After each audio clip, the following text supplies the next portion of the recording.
और आराम से भाई जी बोलो। चलो बना रही हो ना? ठीक है। सर, विधानसभा को लेकर कितनी तैयार है? जेजेपी तारीखों का अनाउंसमेंट हो गया है। पूरी तौर पर तैयार है और 1 तारीख से पहले पीएसी की बैठक बुलाकर जो हमारे कैंडिडेट्स की लिस्ट है उसको फाइनलाइज भी कर लेंगे और उसको पब्लिक डोमेन में भी देने का काम करें। हमारा उद्देश्य प्रदेश को कैसे प्रोग्रेसिव तरीके से आगे बढ़ाया जाए उसको देखते हुए कैसे आगे बढ़ना है। युवाओं के लिए, छात्रों के लिए इंसो के स्थापना दिवस पर पार्टी ने 10 घोषणाएं करी हैं, जिसमें एक बहुत बड़ी घोषणा है कि अग्निवीर जो वापस आएंगे वो सिपाही से अफसर कैसे बने, उसके लिए हायर एजुकेशन चाहे वो पीएचडी तक करना चाहें उसका सारा कॉस्ट स्टेट बेयर करे। इसी तरीके से अब महिलाओं का, किसानों का, छोटे दुकानदारों का जल्द पार्टी की जो कोर कमेटी है वो वर्किंग करके उन घोषणाओं को भी लेकर जनता के बीच में आने का काम करें। मैं मानता हूँ पिछली बार रविदास मंदिर हो, 75% रोजगार में कानून हो, 50% महिलाओं को पंचायत में हिस्सेदारी हो, 8% बैकवर्ड ए को हिस्सेदारी हो, जो पार्टी ने घोषणाएं करी उनको अचीव भी किया और आगे भी संगठन के साथी जो घोषणाएं करेंगे उनको मजबूती के साथ हम जनता के बीच में लेकर चलेंगे। जनता के विश्वास के साथ आने वाले समय में पूरा करने का काम करेंगे। सर, आपने कांग्रेस को एक मैसेज दिया कि भूपेंद्र सिंह हुड्डा जो राज्यसभा उम्मीदवार है उसके नाम का अनाउंसमेंट कर दे, लेकिन उसके पलटवार में उन्होंने कहा कि क्योंकि उनके पास मेजोरिटी नहीं है और आप भी ये बात जानते हैं, इसी वजह से आप ये बात कह रहे हैं। मेरे पास तो अगर 10 विधायक आज होते तो मैं नॉमिनेशन आपका भरवा देता।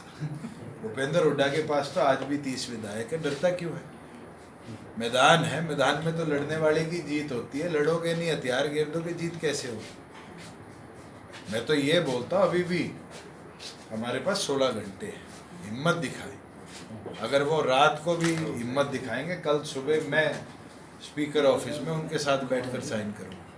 वो तो हिम्मत ही नहीं दिखा सकते, डरते हैं। और ये डर आज का नहीं है, 10 साल का। आप देखना आगे जब टिकटों का बंटवारा होगा वो डर वहाँ भी दिखेगा। सर, जो विधायक पार्टी छोड़ गए हैं जेजेपी के, क्या किसी पार्टी के संपर्क में है या कोई? वो तो उनसे आप पूछो, मुझे तो छोड़ गए, और जो मुझे छोड़ गया मैं उससे क्यों संपर्क करूं? क्या लगता है कि कुछ जानबूझ के ऐसी कोई साजिश जेजेपी के खिलाफ की जा रही है? देखिए, साजिश हो, उनकी इच्छा हो, उनके स्वार्थ हो, उस पर तो बेहतर वो बता पाएंगे। पार्टी ने मान सम्मान में कोई कमी नहीं छोड़ी और शायद हमसे ज़्यादा मान सम्मान आने वाले भविष्य में भी कोई उनको ना दे पाए। अभी जेजेपी की क्या प्लानिंग है? हरियाणा को लेकर के गठबंधन की चर्चाएं तो थी, उसको लेकर भी स्पष्ट नहीं है। 90 विधानसभा में किस तरीके से आप देखते हैं? 90 हल्का प्रधान घोषित कर दिए हैं। 90 के 90 विधानसभा पर हल्का प्रधान अपनी कार्यकारिणियों के साथ काम शुरू कर चुके हैं और जल्द 90 सीटों पर जो पार्टी के चुनाव लड़ने वाले साथी हैं उनकी भी इनपुट हमारे पास आ जाएगी।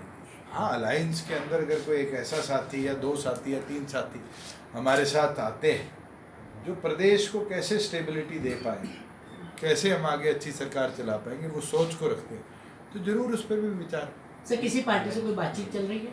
आप करा दोगे तो जरूर हो जाएगी। सर, देखते कहाँ पर आप, क्योंकि आप अगर बात करें ना तो बीएसपी की तरफ अभी कुछ हो, आम आदमी पार्टी मना कर चुकी है, ऐसे में कहाँ देख रहे हैं? देखिए, आम आदमी पार्टी से ना हमने चर्चा करी, अभी तक किसने मना किया है और क्यों किया है वो तो आपको बेहतर पता होगा। मैं तो ये मानता हूँ कि वो इंडिया अलायंस का सदस्य है।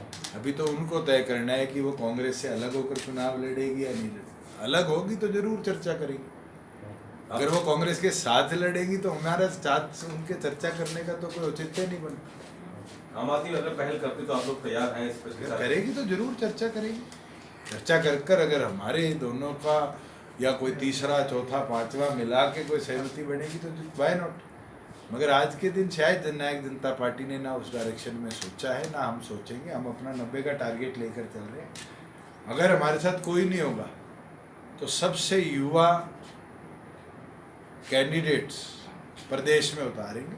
क्या पता ऐसी जो सीट है जहां हम 3rd आए उसको 5 साल बाद तो हम 1st में कन्वर्ट कर सकते हैं। और हमने पीछे भी देखा है, आगे भी देखेंगे। इस बार लोकसभा में हमने 5 कैंडिडेट युवा उतारे थे।